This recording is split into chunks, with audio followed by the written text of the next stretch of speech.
Britney, bitch.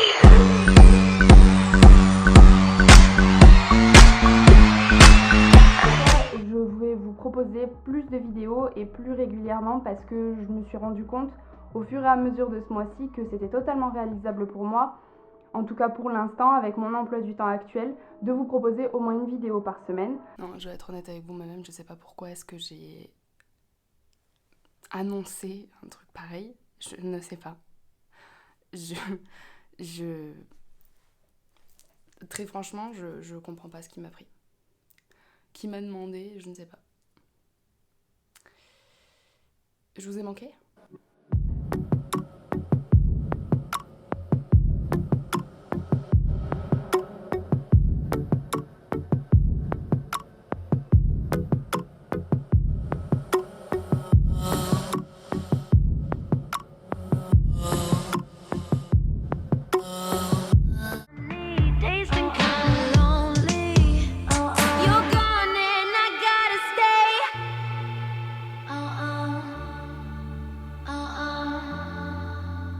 Bonjour à tous, j'espère que vous allez tous très bien. Aujourd'hui on se retrouve pour ma fameuse vidéo annuelle d'Halloween, donc un nouveau maquillage. Pour mon grand retour, je vous ai fait une vidéo sur quelque chose de mort, une fois de plus. Et je vous ai expliqué tout au long de la vidéo tout ce que j'ai réalisé, toutes les étapes par lesquelles je suis passée pour réaliser ce maquillage. J'espère que ça vous plaira et j'espère que ça sera assez clair. Si vous souhaitez reproduire ce maquillage, n'hésitez pas à me le dire dans les commentaires. Et moi, je vous laisse avec la suite de la vidéo. Allez, on s'en va. On va les entendre gratter dans 3 minutes, mais écoutez, c'est pas grave, ça faisait trop de bruit. Donc, en vrai, tu sais quoi ? J'étais pas du tout satisfaite du rendu de ma première vidéo, donc ce qu'on va faire, c'est que je vais recommencer et je vais faire mieux que ce que j'ai fait jusqu'à présent, mais on va faire ça en beaucoup plus rapide. Ouais, j'ai des cernes, j'ai trop mal dormi, ça on n'en parle pas. Par contre, on va commencer direct. Et je vais carrément coller mes sourcils parce que le but c'est qu'il n'y en ait plus en fait. Le but c'est qu'il n'y en ait plus et en fait c'est de faire un petit truc qui ressemble à ça. Mais vas-y, on fait ça sans la couronne parce que j'ai pas de couronne. Donc, allez, je fais ça. Je mets de la colle à balle sur mes sourcils. Là, on est sur une étape assez... déjà, je veux dire assez importante, même si je ressemble à rien. Mais je mets à balle et après, je prends mon goupillon qui est, cela dit en passant, pas très propre. Mais après, c'est pas très grave au final pour ça, je m'en fous un peu. D'ailleurs, je vais tout laver après. Donc là, le but, c'est vraiment de plaquer les sourcils qui est zéro aspérité, qui est genre vraiment aucun effet de matière et effet de relief en fait. Parce que après, sinon, ça va trop se voir. Et je pourrais pas mettre de la couleur entre les poils. Donc voilà, le but, c'est vraiment ça, de plaquer au maximum les sourcils. J'aurais eu un petit goupillon en métal. Un peigne en métal, ça aurait été plus précis, mais du coup j'ai tout fait au doigt. Mais finalement, par rapport à l'année dernière, ça me change pas énormément. Je sais pas si vous vous rappelez, à l'époque, je me faisais les sourcils avec du savon. Donc du coup, savon, c'était un peu le même principe, c'est-à-dire on fout du savon un peu partout et on les plaque de manière à ce qu'il n'y ait pas beaucoup d'effet de matière. Comme ça, quand on rajoute après par-dessus la couleur pour dessiner le sourcil, bah du coup ça donne un effet un peu comme du microblading, mais du coup là non, c'est pas le but. Là, le but c'est vraiment que ça disparaisse. Donc là maintenant je fais pas très intelligente avec mes sourcils, mais le but là ça va être d'enlever au maximum le surplus de colle que je vais avoir autour du sourcil, parce que quand je vais me maquiller sinon ça va faire du relief. Pour faire ça, en fait la colle elle s'enlève à l'eau, donc mon coton il est juste imbibé d'eau du robinet tout simplement, et je suis en train d'essayer de dissoudre la colle que j'ai tout autour.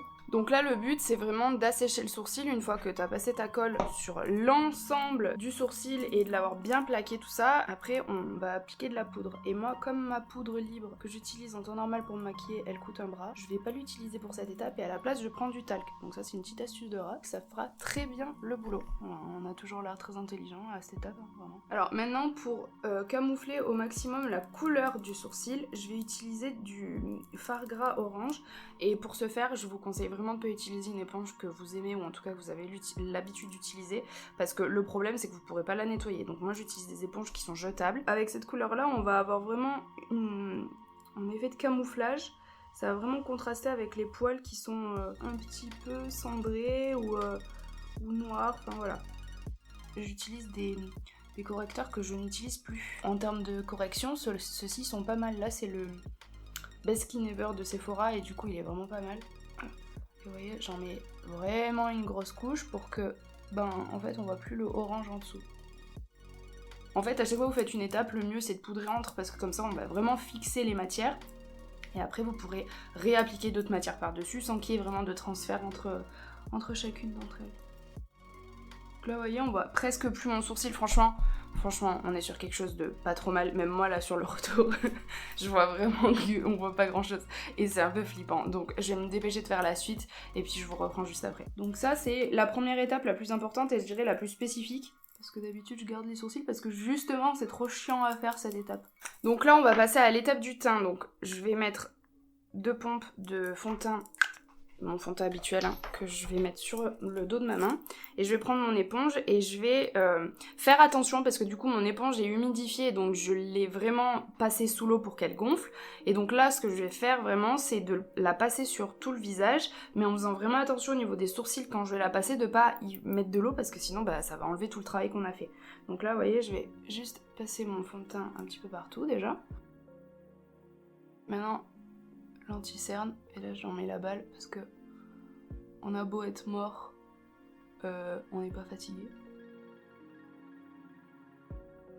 Et là maintenant je vais poudrer mon teint et je vais mettre à balle de poudre. Et là pour le coup c'est de la vraie poudre et c'est vraiment ma poudre libre que j'utilise habituellement.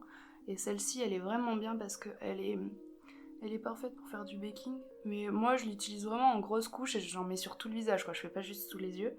Et là, je vais pouvoir vraiment en mettre vraiment partout, même sur les sourcils. Puis on est vraiment sur quelque chose qui fixe et qui colore en même temps. Vous voyez que j'hésite pas à en mettre vraiment la dose pour pas que ça transfère après quoi. Je vais enlever le plus gros de la poudre à l'aide d'un pinceau. Là, après, je touche en fait. Vraiment, c'est une technique que j'ai apprise pendant mes études. Quand on maquille un teint, pour savoir s'il est bien poudré, on touche. Tant que ça accroche pas, parce que du coup, les zones où il y aura vraiment du fond de teint, il n'y aura pas eu de poudre, ça va être un peu plus gras, donc forcément ça va un peu accrocher avec la peau naturelle donc de votre main. Et juste de passer votre main dessus, vous sentirez les zones où c'est doux et les zones où ça accroche un tout petit peu plus. Donc là, ce que je fais, c'est que je repars en fait sur mon dessin et je vais crayonner avec ce crayon qui est un petit peu gras. En fait, le but, ça va pas être de faire un vrai œil de squelette. Vous voyez, moi là, je fais juste le contour et en fait, je vais faire des ombres à ces niveaux-là, là où j'ai passé en fait le crayon marron.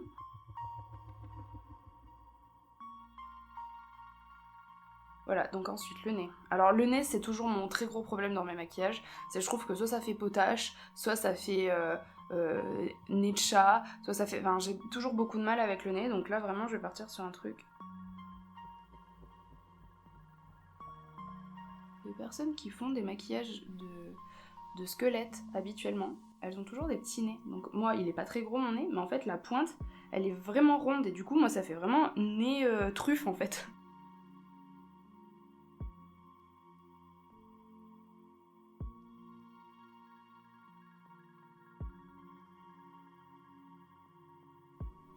Donc là, je fais pas vraiment les choses dans le bon ordre. Je vous déconseille, si vous êtes débutant, de faire un petit peu dans cet ordre-là. Mais c'est vrai que moi, j'aime bien commencer par le foncé. Normalement, il vaudrait mieux commencer par les zones claires. Et après, pour faire un bon dégradé, commencer par le clair et après remonter avec du foncé. Moi, je commence par le foncé pour pouvoir l'estomper après dans la couleur claire. Après, vous n'êtes pas obligé d'utiliser cette technique-là.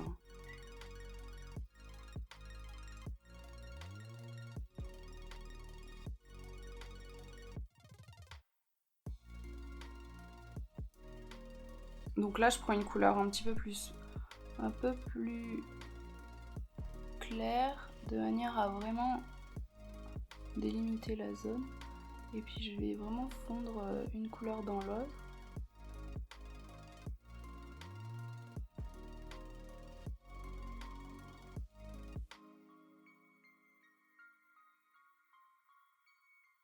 Donc là vraiment ce qui est très très important c'est d'estomper au maximum les couleurs et de vraiment faire ce travail de dégradé parce que en fait si vous le faites pas ça va vraiment donner un air, et moi c'est vraiment ce que je redoute, ça va vraiment donner un air potache. Donc maintenant pour renforcer vraiment ce côté très marqué des yeux, je vais utiliser mon eyeliner pour vraiment faire le contour. Et là ça va être le moment où je vais plus respirer parce qu'il va vraiment falloir que je fasse des traits très fins et surtout sans bavure quoi.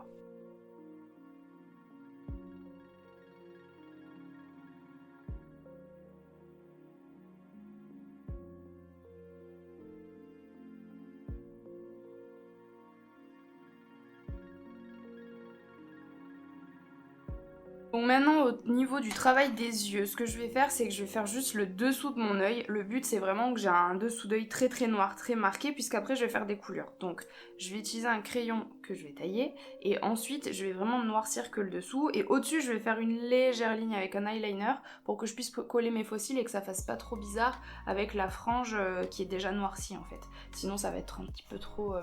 ça va se voir en fait que j'ai collé des faux cils. Enfin ça va se voir que j'ai collé des faux cils. Mais pour pas que ça fasse un faux raccord au niveau des yeux. Donc là je fais vraiment en sorte de faire un ras de cils vraiment très très épais, ce qu'en temps normal je n'aurais pas fait si je faisais un maquillage très classique, mais là le but c'est vraiment que ça soit très très épais, que ça soit vraiment que ça descende beaucoup pour faciliter le travail ensuite avec les coulures. Alors les coulures pour les faire c'est pas compliqué, je vais vraiment vous montrer tout à l'heure ce que je vais faire. Mais là pour le coup on est sur quelque chose de très très cerné, très marqué et vraiment c'est le but quoi. Faut vraiment qu'on ait quelque chose de très fondu et qui descend vraiment beaucoup. Là ce que je vais faire c'est que je vais commencer par les coulures parce que comme ça le temps que ça sèche. Donc je prends un petit pot, alors vous voyez il est pas des plus propres mais c'est pas grave. Je prends un petit pot et il faut que vous utilisiez un fard. Alors je vous ai dit juste avant que je l'aimais beaucoup mais en fait c'est pas pour autant que je l'utilise pas. En fait vous allez prendre un fard qui est soluble dans l'eau parce que ça c'est super important.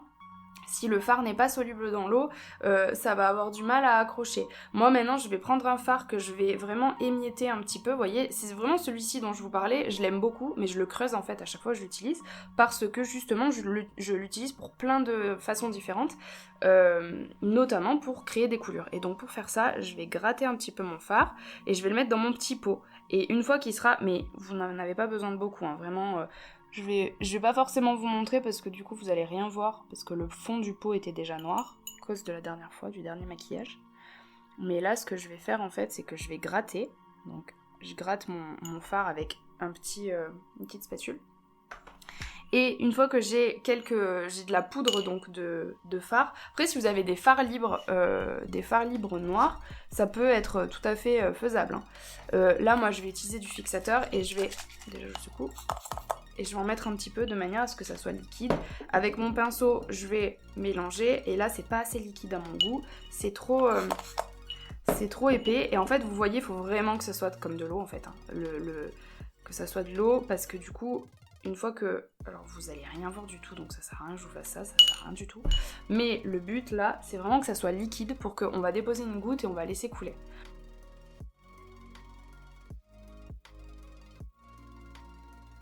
Moi la technique que j'utilise c'est je prends mon pinceau, je le gorge de pigment avec du fixateur, donc de ma solution là que je viens de créer, et en fait j'appuie. Vous savez ce que je vais faire, c'est que je vais rajouter un peu de fixateur. Ah, ça coule. Je l'ai même pas vu quoi. On va laisser sécher. Pendant ce temps-là, je vais maquiller le haut de mon front.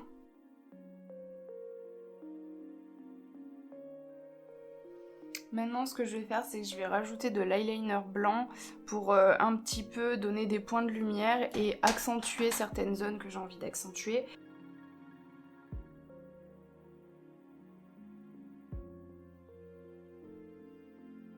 Donc ça déjà c'est pas mal.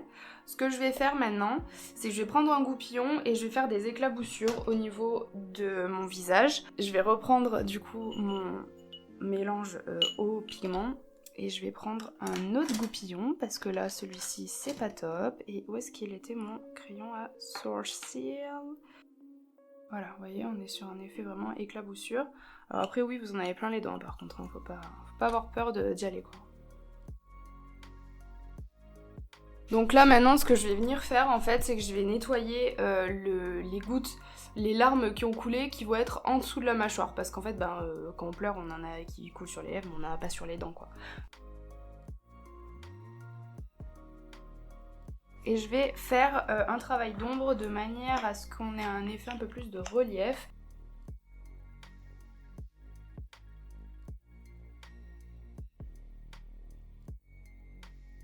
Et maintenant, je vais partir pour faire les dents.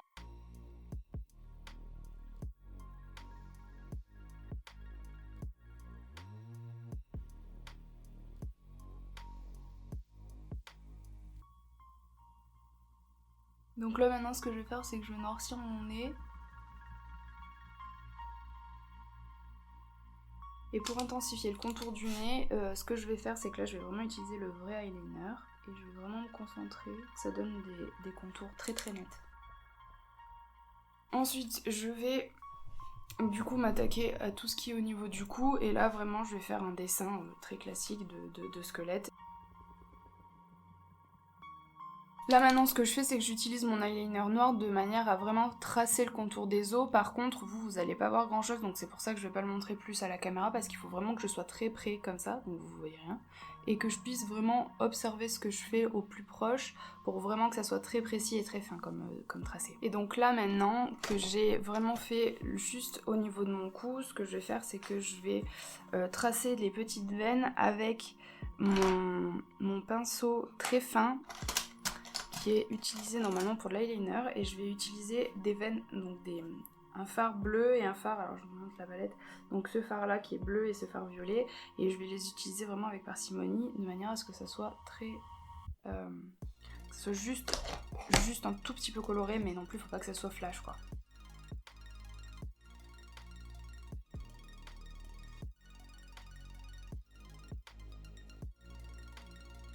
Donc là, j'ai fait tout ce que j'avais à faire avant de poser mes lentilles, parce que je sais par expérience que c'est très très compliqué de les poser celles-ci, et qu'en plus de ça, j'y verrai rien. Oh là là là là là là.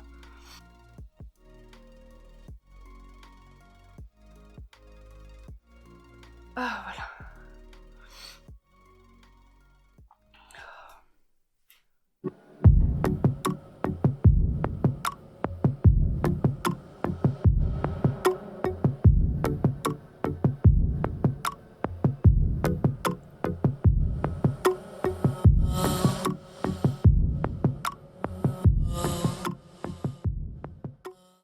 Cette vidéo est à présent terminée, j'espère qu'elle vous aura plu, et si c'est le cas, n'hésitez pas à me laisser un petit commentaire et un pouce en l'air pour me le faire savoir. J'espère que vous avez apprécié mon retour, parce que moi je me suis vraiment éclatée à faire ce maquillage, et puis je vous dis à très bientôt dans une prochaine vidéo. Ciao. Monsieur Ouistiti, votre cœur recommence. Hé,